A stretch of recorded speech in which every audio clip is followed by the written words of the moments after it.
Facebook প্ল্যাটফর্মে সফলতা অর্জন করতে চাইলে আপনার কয়েকটি জিনিস মাথায় রাখতে হবে। আসসালামু আলাইকুম। আজ আমি রান্না করব হাঁসের মাংস।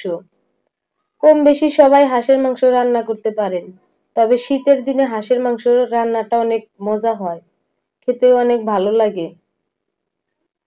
ফেসবুক প্ল্যাটফর্মে কাজ করতে চাইলে আপনার ভিতর থেকে হিংসা দূর করতে হবে।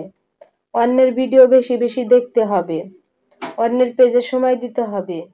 আপনি যদি অন্যের ভিডিও না দেখেন তাহলে আপনার ভিডিও কেউ দেখবে না। সফলতা অর্জন করতে চাইলে একে অপরকে ভালোবাসা দিয়ে পাশে থাকতে হবে, তবেই আপনি সফলতা অর্জন করতে পারবেন। ফেসবুক প্ল্যাটফর্মে কাজ করাটা এতটাও সহজ না, তবে আপনি সব নিয়ম মেনে কাজ করলে আপনার কাছে কাজগুলো সহজ হবে। তাই আসুন আমরা সবাই একে অপরের পাশে থাকি, দেখবেন সবাই আমরা একসাথে সামনে এগিয়ে যেতে পারবো। এভাবে কাজ করে সামনে এগিয়ে যেতে পারবো, আমাদের সফলতা কেউ ঠেকাইতে পারবে না। তাই আপনাদের আবারও বলতেছি, মনে থেকে হিংসাটা দূর করুন। আসুন ফেসবুক প্ল্যাটফর্মে একে অপরের ভালোবাসা দিয়ে সামনে এগিয়ে যেতে সাহায্য করি। এই ফাঁকে আমার হাঁসের মাংসটা রান্নাটা অনেকটাই হয়ে এসেছে। দেখেন হাঁসের মাংসের কালারটা কিন্তু অনেক সুন্দর হয়েছে। জানি না আপনাদের মাঝে কেমন হয়েছে, আপনাদের কাছে ভালো লাগলে একটু বলে যাবেন। আমি কিছু আলু অ্যাড করে দেবো এর ভিতরে।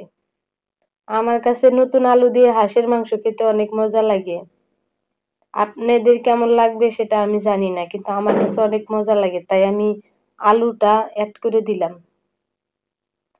কার কার হাঁসের মাংস খেতে ভালো লাগে চলে আসবেন আমার বাড়িতে। আমি আপনাদের জন্য হাঁসের মাংসটা রান্না করেছি। সবাই মিলেমিশে খাবো, মিলেমিশে খেলে সবকিছুই অনেক মজা হয়।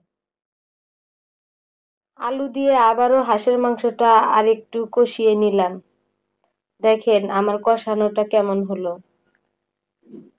আমি হাঁসের মাংসটা সব ময় মশলা দিয়ে মাখিয়ে রেখে দিয়েছিলাম, তারপরে কিন্তু উঠিয়ে দিয়েছি।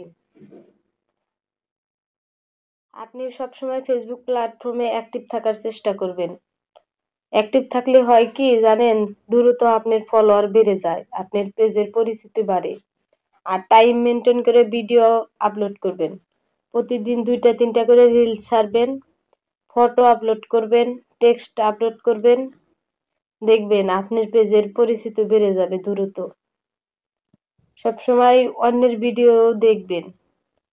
অন্যের ভিডিও না দেখলে আপনার রিচ এঙ্গেজমেন্ট কমে যাবে। অন্যের ভিডিও দেখতে হবে, লাইক কমেন্ট করতে হবে। আপনি একা কখনোই সামনে এগিয়ে যেতে পারবেন না। একজন আরেকজনের পাশে থাকলে সবই সম্ভব। এভাবেই আমরা কাজ করে যাব ইনশাআল্লাহ।